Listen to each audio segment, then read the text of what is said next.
নমস্কাৰ সকলোকে পুনৰবাৰ মোৰ চেনেললৈ স্বাগতম জনাই লৈ আহিছোঁ আজি দিনটো ৰাশিফল। আজি হৈছে 21 মে 2025 অসমীয়াৰ 6 জেঠ বুধবাৰ। আজি সূৰ্যোদয় সময় পুৱা 4:19 আৰু সূৰ্যাস্ত সময় 5:55। আজি পুৱা 4:55 পাছত নৱমী তিথি আৰু কৃষ্ণপক্ষ। আজিৰ দিনটোৰ প্ৰথম ৰাশি হ'ল মেঘ ৰাশি।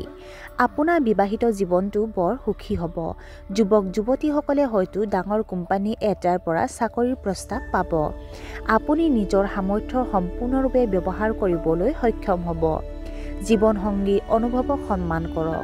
ঘৰৰ পৰিৱেশ ইতিবাচক কৰি ৰাখক। ব্যৱসায়ত নগদ ধনৰ সংকট সমাধান হ'ব। বৃষ ৰাশি। আপোনাৰ আৰ্থিক অৱস্থা অতি উত্তম হ'ব। ঘৰৰ বাবে ইলেক্ট্ৰনিক সামগ্ৰী কিনিব পাৰে।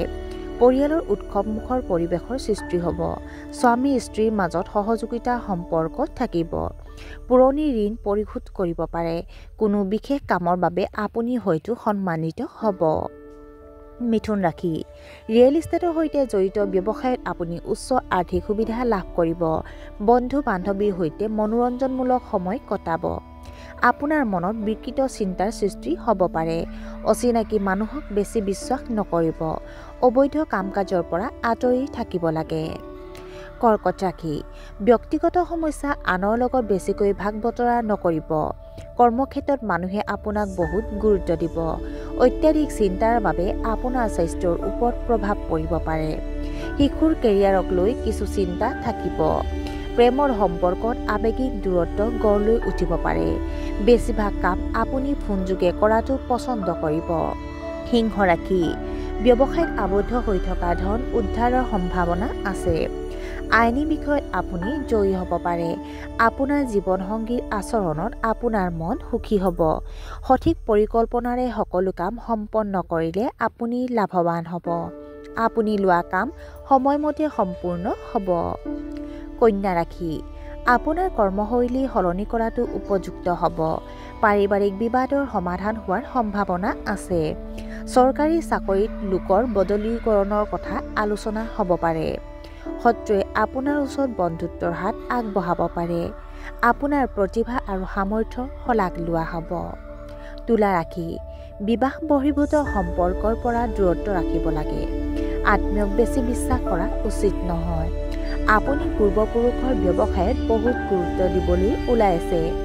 স্বাস্থ্যৰ প্ৰতি অলপ সাৱধান হোৱা উচিত। বন্ধুৰ আচৰণৰ বাবে আপুনি বিচলিত হ'ব পাৰে। বৃশ্চিক ৰাশি। কৰ্মক্ষেত্ৰত পৰিৱেশ অনুকূল হ'ব। শিশুৰ কাম কাজত মনোযোগ দিয়ক। প্ৰেমৰ সম্পৰ্কবোৰ মজবুত হ'ব। বন্ধু বান্ধৱীৰ সৈতে ভাল সময় পাৰ কৰিব। আপোনাৰ ঊৰ্ধ্বতম বিষয়াৰ লগত মতাদৰ্শগত মতানৈক্য থাকিব পাৰে। মাতৃৰ স্বাস্থ্যৰ যত্ন লওক। ধনু ৰাশি। আপোনাৰ আত্মবিশ্বাস বাঢ়িব। আপুনি ব্যৱসায়ত হঠাতে পৰিৱৰ্তন কৰিব পাৰে। পঢ়া শুনাত শিশুৱে ভাল প্ৰদৰ্শন কৰিব। আপুনি আপোনাৰ কৰ্মসংস্থাপনৰ পৰিৱৰ্তনৰ কথা চিন্তা কৰিব পাৰে। চিন্তাত ইতিবাচকতা ৰাখক। কৰ্মক্ষেত্ৰত পুৰস্কাৰ পাব পাৰে। মকৰ ৰাশি। কৰ্মৰত পেছাদাৰীসকলে কাৰ্যালয়ত অধিক সন্মান লাভ কৰিব। প্ৰেমিকৰ লগত ফুৰিবলৈ যাব পাৰে। আজি বৰ ব্যস্ততাৰ দিন হ'বলৈ গৈ আছে। প্ৰেমৰ সম্পৰ্কক লৈ সমস্যা হ'ব। ঘৰৰ বয়োজ্যেষ্ঠসকলৰ মতামতক সন্মান কৰক। কুম্ভ ৰাশি। নিয়োজিত লোকে পদোন্নতি পাব পাৰে। আপুনি নতুন ব্যৱসায় আৰম্ভ কৰাৰ কথা ভাবিব। আপোনাৰ আৰ্থিক অৱস্থাৰ উন্নতি হ'ব। আপোনাৰ জীৱনসংগীৰ সমৰ্থনে আপোনাৰ মনোবল বৃদ্ধি কৰিব। ব্যৱসায়ত আপুনি আৰ্থিক সুবিধা লাভ কৰিব। আৰু আজিৰ দিনটোৰ শেষৰ ৰাশিটো হ'ল মীন ৰাশি। আজি আপোনাৰ খং নিয়ন্ত্ৰণ কৰক। পুৰণি ঋণ পৰিশোধ কৰিবলৈ হেঁচা পৰিব। অকলে সময় কটাব নালাগে। পৰিকল্পিত কামবোৰ পলমকৈ সম্পূৰ্ণ হ'ব। বৈদ্যুতিক সঁজুলি ব্যৱহাৰ কৰাৰ সময়ত সাৱধান হ'ব লাগে। যি কাম নকৰক চিন্তা কৰি কৰক। আৰু আজিৰ দিনটোৰ ৰাশিফল ইমানতে অন্ত পৰিছে। আশা কৰোঁ আপোনালোক প্ৰত্যেকৰ আজিৰ দিনটো সুন্দৰ হওক। ধন্যবাদ।